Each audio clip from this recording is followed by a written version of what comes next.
Hello friends, I am Aditya and you are watching German class. Welcome back to the new vocabulary word charts class. We learn here new words with the help of examples.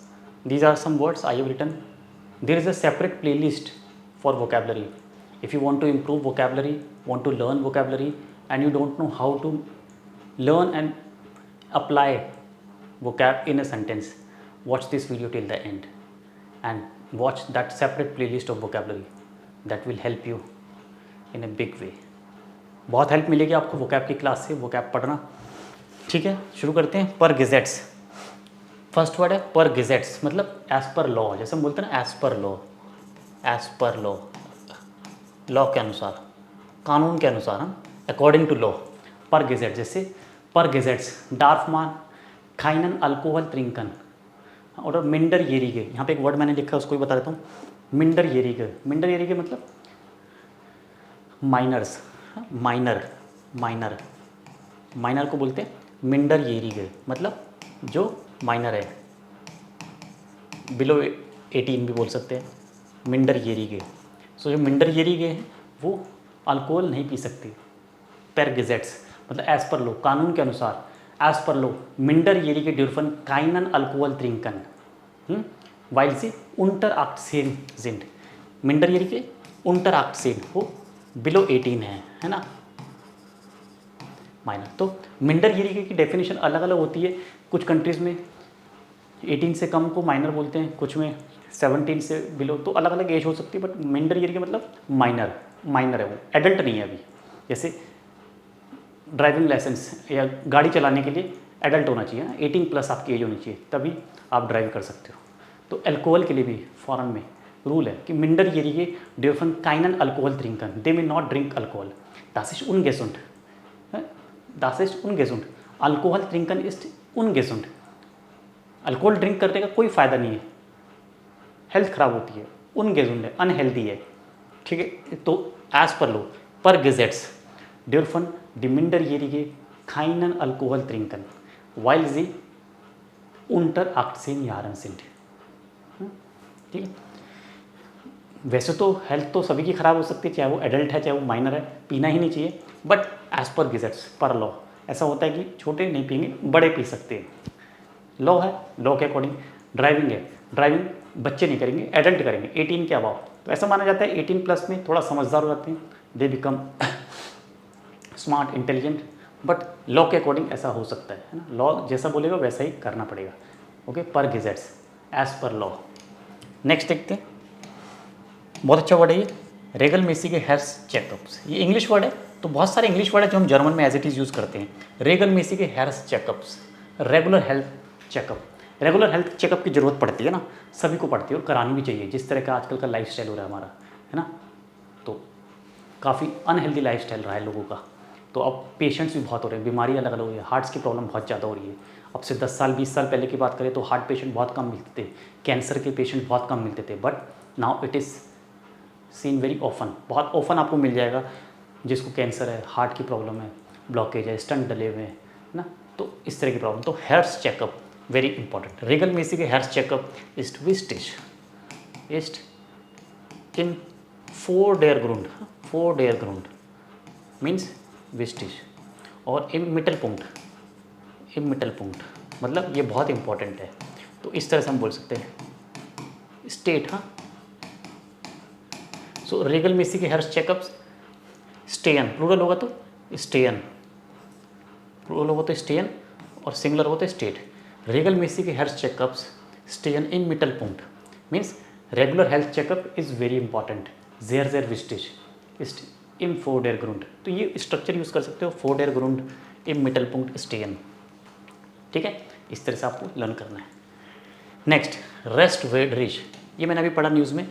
5G auction, किसी country में 5G auction था, वो rest व्यूडिश declare किया गया, means illegal, unlawful, something which is illegal, है ना, कोई उसमें कमी पाई गई है, अनलॉफुल, वो लॉ के अकॉर्डिंग नहीं हुआ है उसका ऑक्शन, है ना, ऑक्शन होता है।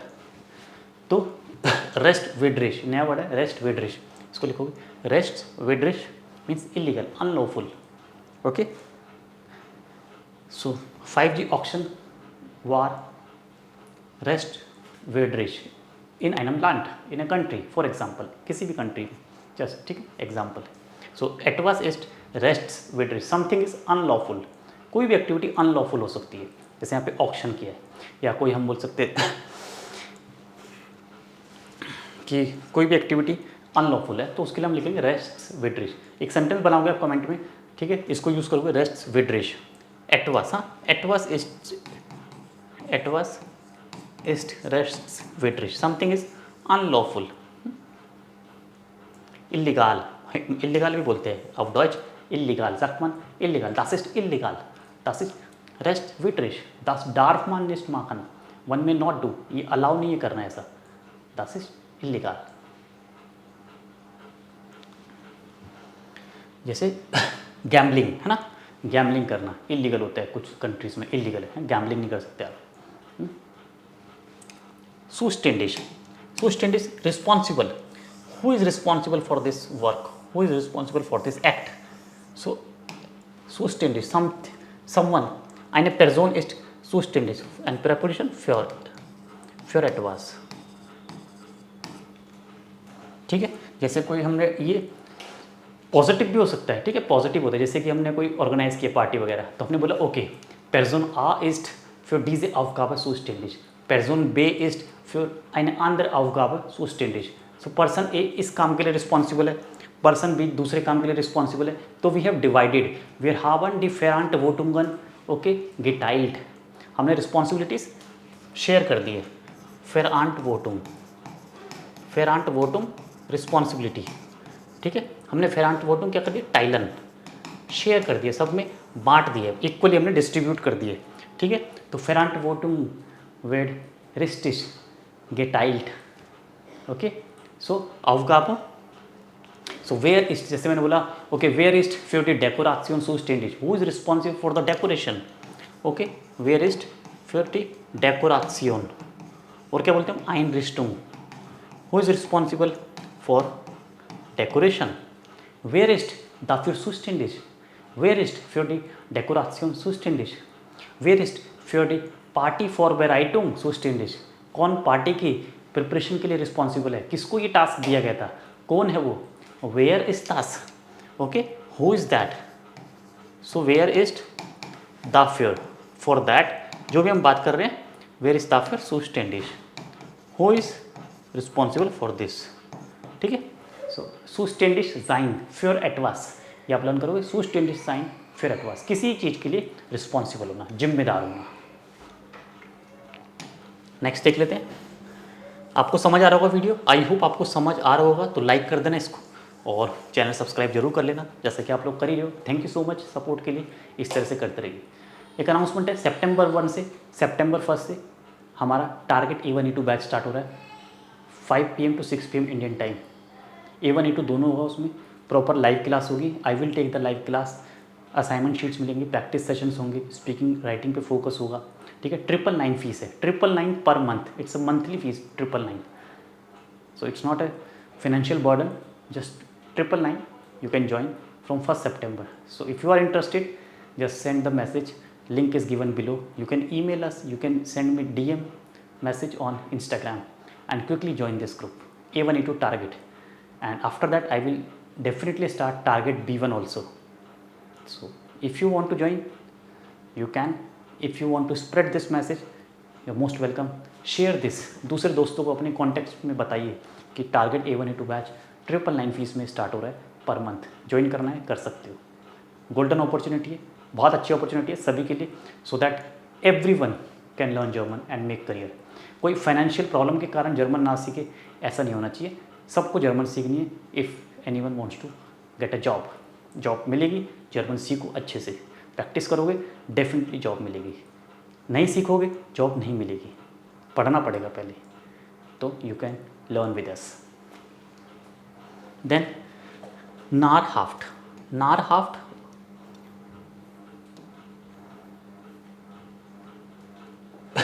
ओके, नारहाफ्ट मीन्स न्यूट्रिशियस, समथिंग न्यूट्रिशियस, नारहाफ्ट प्रोडक्ट, नारहाफ्ट हम किसके लिए यूज़ करते हैं, प्रोडक्ट्स,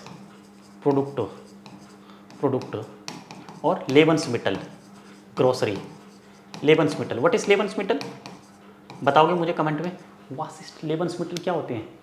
जैसे आटा, दाल, चीनी, चावल, हाँ, किचन में जो यूज़ होते हैं, शुगर, जाल्स, हाँ, मेल, ब्रोट, केचप, मिल्च, दास लेबन्समिटल प्रोडक्ट, हाँ, और नार हाफ्टे प्रोडक्ट। तो प्रोडक्ट डी है, प्लूरल होगा तो ई एंडिंग आ जाएगा, ये भी डी, लेबन्समिटल, दास भी और डी भी। तो यहाँ पर प्लूरल हम कंसिडर कर रहे हैं तो प्लूरल का आर्टिकल डी होता है। नार हाफ्टे प्रोडक्ट, न्यूट्रिशियस प्रोडक्ट्स, मान सोल्टे नार हाफ्टे प्रोडक्ट बेनुट्सन। और एक और वर्ड है नाक हाल्टिक, मीन्स लॉन्ग लास्टिंग, ऐसे प्रोडक्ट्स जिनकी एज ज़्यादा हो, लॉन्ग लास्टिंग, लॉन्ग लास्टिंग, जिनको हम लंबे टाइम तक यूज़ कर सकें, हैं, long lasting products. Sustainable, another word, long lasting, नाक हाल्टिक प्रोडक्ट, नार हाफ्ट प्रोडक्ट।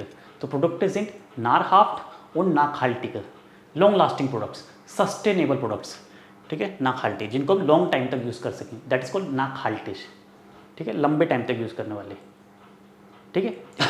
और नार हाफ्ट मीन्स न्यूट्रिशियस प्रोडक्ट, जिसमें न्यूट्रिशन हो, ठीक है, मिनरल्स हो, वाइटामिन्स हो, फाइबर हो, तो ये सब क्या है, नार हाफ्ट। सो मान सोल्टे नार हाफ्टे प्रोडक्ट कंज्यूमियरन, हमें कंज्यूम करने चाहिए कैसे प्रोडक्ट, न्यूट्रिशियस, कंज्यूमियरन। और जिश एर्नेरन, ये मैंने पहले भी बताया, जिश एर्नेरन मीन्स कंज्यूम करना, ठीक है, दोनों सेम वर्ड है, सिनोनिम। जिश एर्नेरन, इस एर्नेरन इस नार हाफ्टे product, mein Freund ernährt sich nahrhafte Produkte, weil er gesund bleiben möchte, ठीक है, मेरा जो फ्रेंड है वो न्यूट्रिशियस प्रोडक्ट कंज्यूम करता है क्योंकि उसको हेल्दी रहना है, फिट रहना है। Konsumieren Sie auch nahrhafte Produkte? Schreiben Sie in die Kommentare. Next, obdachlos, ये आपने पढ़ा है वर्ड, obdachlos क्या होते हैं बताओगे कोई मुझे कमेंट में, व्हाट इज obdachlos? obdachlos या wohnungslos, ऐसे लोग जिनके पास छत नहीं है, घर नहीं है, जो बेघर है, उनको बोलते हैं obdachlos, wohnungslos। लोस मतलब नेगेटिव वर्ड है, लोस हम नेगेटिव वर्ड यूज़ करते हैं, नेगेटिव होता है, नो नेगेटिव है ये। जब भी किसी वर्ड के आगे लॉस लग जाएगा लास्ट में तो नेगेटिव, जैसे आर्बाइट्सलोस, जिस पे जॉब नहीं है, जिस पे काम नहीं है, आर्बाइटलोस। यहाँ पे वोनुंगलोस, जिस पे घर नहीं है, ठीक है। ओबडाक, ओबडाक मतलब छत, जिस पे छत नहीं है, बेघर है, तो ये सब नेगेटिव वर्ड्स के साथ लिखते हैं। तो ओबडाकलोज, वोनुंग्सलोज, पेर्जोनन, तो ये क्या एक प्रॉब्लम है, ये बहुत बड़ी प्रॉब्लम है ना, ये सभी देशों में इस तरह के लोग होते हैं जिन पे छत नहीं है। Das ist ein großes Problem, das ist ein großes Problem und wir müssen das Problem überwinden। Next word है überwinden, इस प्रॉब्लम से हम छुटकारा पाना चाहते हैं, ओवरकम, ओके, ओवरकम करना, ओके, प्रॉब्लम से ओवरकम करना, इससे दूर, इसको पार करना, इस चैलेंज को दूर करना, ओवरकम करना, ठीक है, इस प्रॉब्लम को से छुटकारा पाना। सो ein Problem, ओके, तो ein Problem, प्रॉब्लम को हम überwinden कर सकते हैं, ठीक है, एक प्रॉब्लम को हम दूर कर सकते हैं, ओवरकम कर सकते हैं, उससे छुटकारा पा सकते हैं, ठीक है। तो ये आप इस तरह से लर्न करोगे। प्रॉब्लम, प्रॉब्लम को हम ल्यूजन सॉल्व भी कर सकते हैं और हम überwinden, ठीक है, उसको ओवरकम भी कर सकते हैं, उससे पार पा सकते हैं, छुटकारा पा सकते हैं, ठीक है। तो ein Problem kann man überwinden, ein Problem kann man lösen, एक प्रॉब्लम को हम सॉल्व कर सकते हैं, हल कर सकते हैं समस्या को, और उससे हम छुटकारा पा सकते हैं, überwinden कर सकते हैं, ठीक है। ऐसे ल्यूजुंग आपको पता है, ल्यूजुंग नाउन होता है, ल्यूजुंग मतलब सोल्यूशन, ल्यूजुंग सोल्यूशन।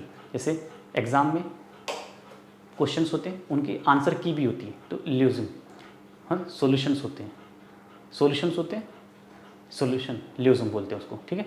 और आंसर की को एक और वर्ड बोलते हैं आंटवोर्ट श्लूसल, है ना, ये आपने पढ़ा हुआ, आंटवोर्ट श्लूसल। श्लूसल मतलब की, यहाँ पे दो वर्ड, आंसर और ये की, आंसर की मतलब चाबी, ताले की चाबी होती है, ऐसी क्वेश्चंस की चाबी होती है, चाबी लगाओगे तो क्वेश्चन खुल जाएगा, मतलब सॉल्व हो जाएगा, तो इसलिए बोलते हैं आंटवोर्ट श्लूसल, ठीक है। और यहाँ पे ल्यूजुंग भी क्या मतलब है, सोल्यूशन, तो प्रॉब्लम का भी सोल्यूशन होता है, और फ्राग, कोई क्वेश्चन है तो उनका भी सोल्यूशन होता है। और ये हमने कर ही लिया मिंडर ये, ठीक है। तो ये आज की क्लास थी, thank you so much for joining.